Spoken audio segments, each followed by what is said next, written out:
Hi and welcome to Warframe update 13.1. It finally happened. There's a point 1 there. This happened 13 minutes ago. There is two new skins. One for Shade, which actually looks pretty cool. I thought that was a new Sentinel when I first saw a picture of it. And it's not just a skin. It's an expensive skin as well. And then we've got one for Dethcube. That one looks really weird. I actually like it, but Carrier still picks stuff up, so I think I'm going to stick with my Carrier. Though these are very tempting. If they were 30 platinum a piece maybe. And then there's a new weapon. It's a primary weapon. And it looks to be just another electric firing... Oh, what was it called? Not the Flux Rifle, the other one. The Synapse. It does look a lot like that, but I haven't seen anybody actually shoot it yet.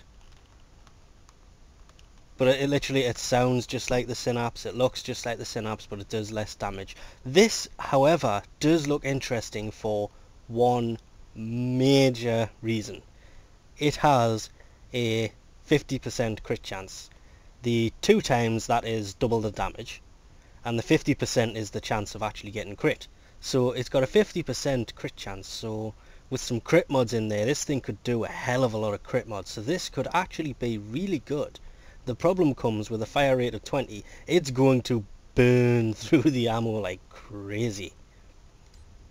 Like ridiculously crazy.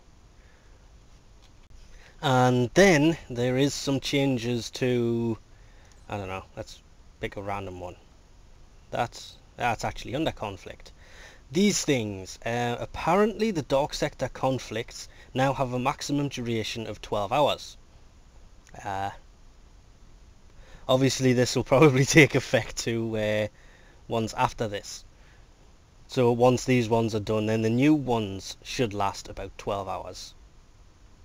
And there's a lot of stuff about the team deployment of existing deployed times and all the rest of it. For 3 days of peace between the missions, so you'll be able to is it going to take 3 days to deploy it? I don't know, it's pretty weird. But I mean, that would be good.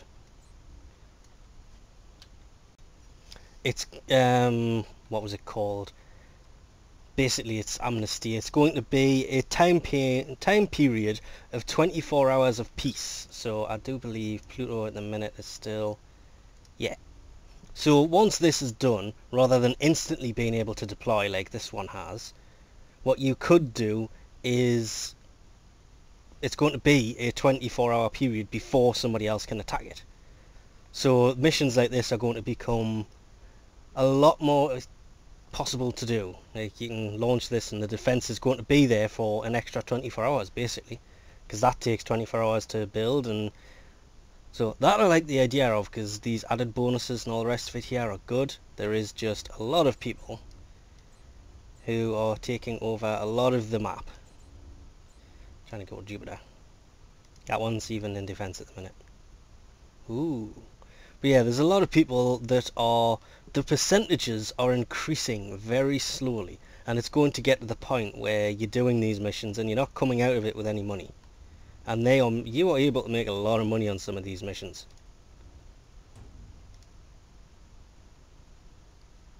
See, that one's asking for none, but that one...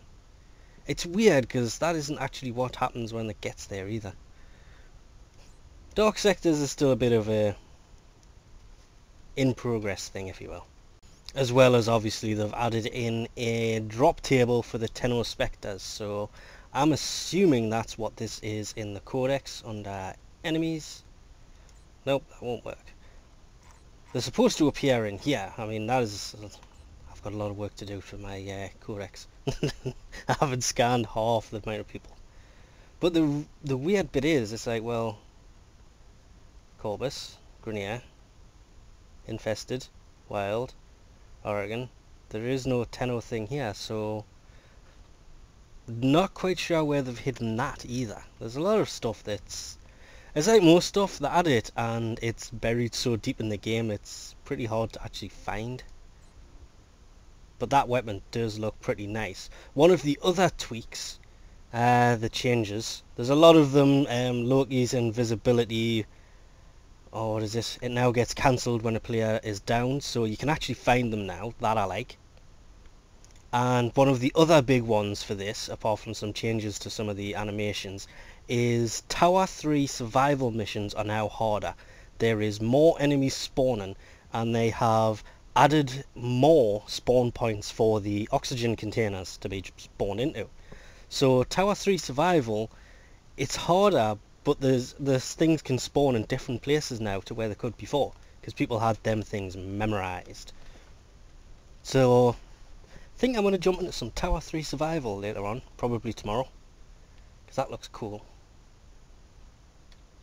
And the final change that is worth mentioning, obviously I'll put all the changes and everything in the link in the description below, as well as a link, but the players under Mastery Rank 2 will no longer be able to get that message. That is basically saying the Grustrag 3 are coming after you. So you will, for a while anyway, until you're over Mastery Rank 2, you'll be immune to the Grustrag coming after you. And that, I think that's a good idea, because you haven't really got the weapons to take on that kind of enemy, a bit like the Stalker. If he comes too early, you can get owned pretty quickly. Same with Harvester, and that would kind of suck. But we'll leave this off here for now. Thanks for watching, and I'll catch you next time.